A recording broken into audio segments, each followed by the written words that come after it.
sama dia, terus ditempel di bahan kulit, habis itu dicat dan dilukis sama dia. Nah, kayak gitu-gitu itu yang harus juga didukung gitu. Misalnya diberi bantuan modal oleh pemerintah atau bergabung dengan atau bermitra dengan perusahaan-perusahaan yang lebih besar kayak gitu. Oh, di Jogja juga ada ya. Iya. Iya, dari gitu. Itu. Nah, terus yang lainnya apa? Ini ada banyak lagi nih yang lainnya. Bisa dibaca sampai halaman 860. Ini ada banyak caranya nih untuk menjadi bagaimana kita bisa berjuang atau ya melangkah di pasar global dan menjadi mitranya, itu bisa di situ. Iya, dan yang pasti harus kreatif.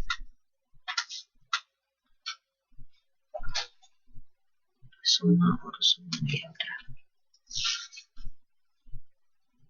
Iya dong. Diekspor harganya mahal banget, soalnya kan kalau orang-orang luar negeri mereka daya belinya juga lebih tinggi. Kalau misalnya kita jualnya murah, selain kitanya rugi, juga ada kalanya mereka jadi ragu, ini kualitasnya beneran bagus apa enggak sih kok harganya murah. Nah, kayak gitu. Tapi juga jangan kemahalan. Gitu. Disesuaikanlah dengan barangnya seperti apa. Tapi yang jelas logikanya kalau barang itu diekspor pasti lebih mahal, Mbak. Karena kan ada biaya, ada pajak, kemudian ada biaya ekspornya dan lain-lain. Wah, ini udah mau selesai ya. Oke, saya langsung cepet aja nih, tinggal dikit kok.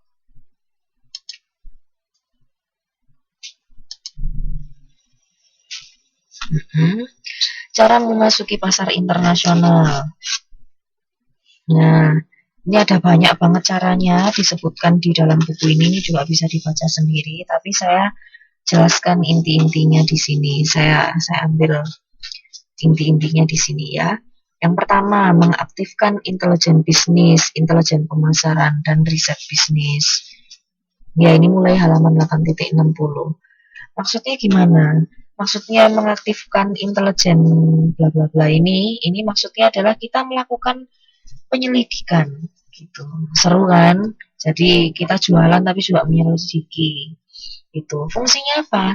Ya supaya kita tahu, kita mengetahui bagaimana sepak terjangnya mereka dan juga kita bisa belajar dari mereka gitu.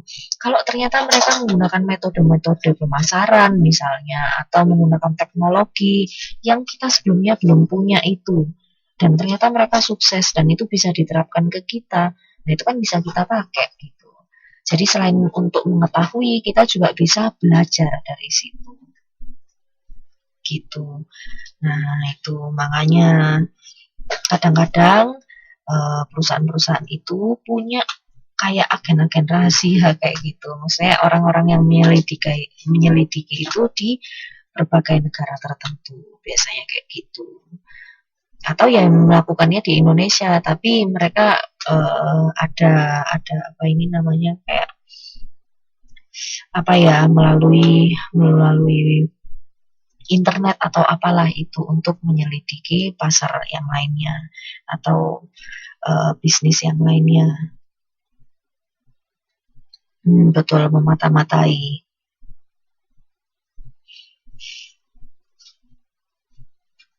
Nah, kondisi yang diamati ini meliputi apa aja?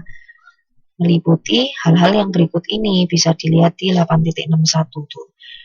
Politik, kemudian geografi, terus habis itu pemerintah. Jadi kita tahu nih regulasi yang ada di negara Jepang gitu misalnya. Jadi kita nanti bakal semakin lebih mudah untuk melakukan afiliasi dengan Jepang misalnya. Kemudian sosial budayanya seperti apa?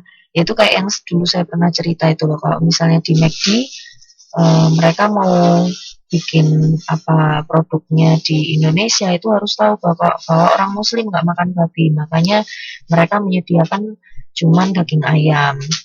Dan begitu juga di India bahwa orang India nggak makan sapi, makanya diganti dengan daging kerbau atau apalah yang lainnya, misalnya. Kemudian keamanan ini juga di, oh ya, kambing. betul. Itu dimata-matai gitu. Fungsinya bukan karena kepo, tapi ya karena memang kita harus belajar dari situ. Dan berikutnya ada riset bisnis. Wah, ini jelas nih. Seperti tadi itu ada hubungannya sama pertanyaannya Mbak Tasripa. Kita juga harus melakukan riset setiap kali kita mau mengeluarkan produk baru gitu. Dan kita risetnya itu bukan seperti apa yang sedang tren saat ini. Bukan hanya apa yang sedang tren saat ini, tapi apa yang kira-kira akan tren di kemudian hari, atau kita justru harus membuat tren tersebut ada itu. Karena kalau kita menemukan apa yang sedang tren saat ini pada saat ini, nanti ya ketika barangnya udah jadi itu udah menjadi masa lalu gitu, udah nggak tren lagi jadinya gitu.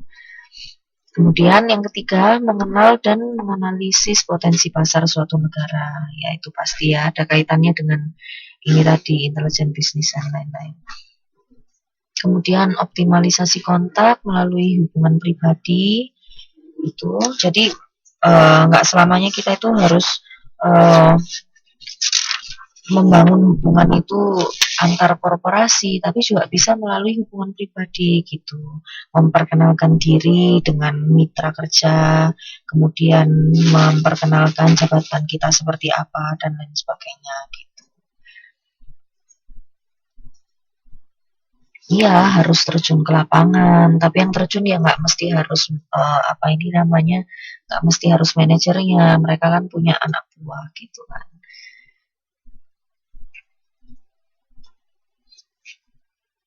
Tapi supaya tahu kondisinya langsung, ya manajer juga bisa ikut turun lapangan sesekali. Oke, setelah mengoptimalisasi kontak melalui hubungan pribadi, juga bisa melakukan pengembangan keharmonisan hubungan pengusaha kecil, menengah, dan besar. Terus juga membangun peranata bisnis untuk UKM, membangun kemitraan strategis, meningkatkan promosi dan teknik penjualan, dan mengikuti atau justru mendirikan atau mengadakan juga bisa pameran dagang internasional. Oke.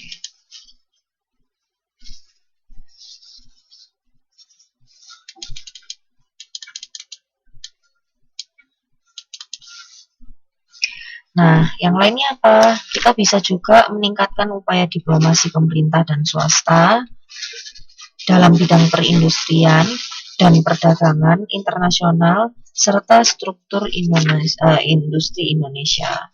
Ini ada di halaman 8.75 gitu. Jadi yang meliputi di sini ada kerjasama secara multilateral, itu misalnya dengan mengikut sertakan dengan menggunakan barang dan jasa di WTO gitu. Itu World Trade Organization, atau juga bisa kerjasama secara regional gitu, karena regional ini yang meliputi kita ada di ASEAN, ya berarti kita mengikuti yang ada di sini. Bisa ikut APEC, atau ini kalau di buku ini disebutkan juga CEPT, yaitu Common Effective Preferential Tariff gitu, dan sebagainya. Ada juga bilateral dan lain-lain gitu. Nah, selain itu juga menganalisis pasar. Wih, Mbak Putri Salju. Oke. Semoga sukses, Mbak. Menganalisis pasar.